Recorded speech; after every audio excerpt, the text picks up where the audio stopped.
綁孖鉤咧就好簡單嘅啫。咁啊，當呢個係擲底先啦，然後咧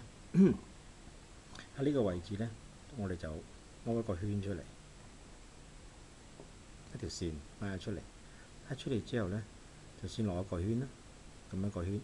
然之後翹少少落去，一下兩下，之後咧就喺個底裏邊穿翻出嚟，你就見呢個8字結嘅，就係索死咗噶啦。咁然後咧就拉翻緊佢啦，呢個第一個圈。咁然之後你想再綁到個鈎嘅時候嘅話咧，如是者重複做翻頭先同個動作，喺呢個位置又係攞條線出嚟，咁個距離你自己因啦嚇。咁跟住咧就係攞一個圈，就係咁樣樣，翹翻手指一下兩下。咁我慣性咧就係跟手咧會喺個圈裏邊咧攞翻呢條絲出嚟，就直接啲一樣見到係一個8字啦。咁跟住，咁你就會見到咧喺個舵呢個位置上邊咧，你就會有兩條線喺度嘅。咁跟住咧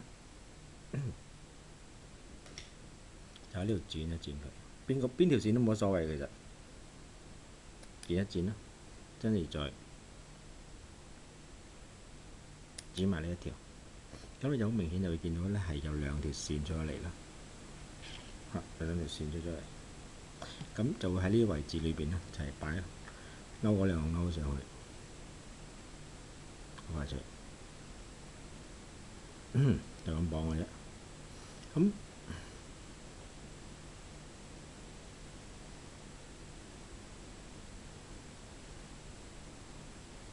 呢個第一個勾，咁然後咧就綁埋呢一個勾。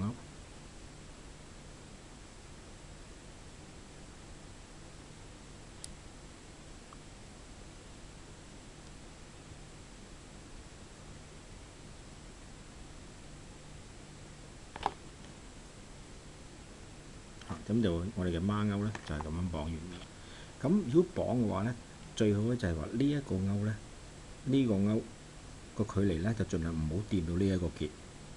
嚇，因為好要纏住嘅，所以有時咧就盡量你會綁起上嚟嘅時候咧，呢個位咧盡量係去到咁樣樣咯嚇，同埋呢度亦都盡量唔好揩到下，亦都唔好話揩到下邊呢一個位置嚇。講完咁就一個孖鉤咧，可以綁10隻鉤得㗎，就係咁樣完成咗。OK。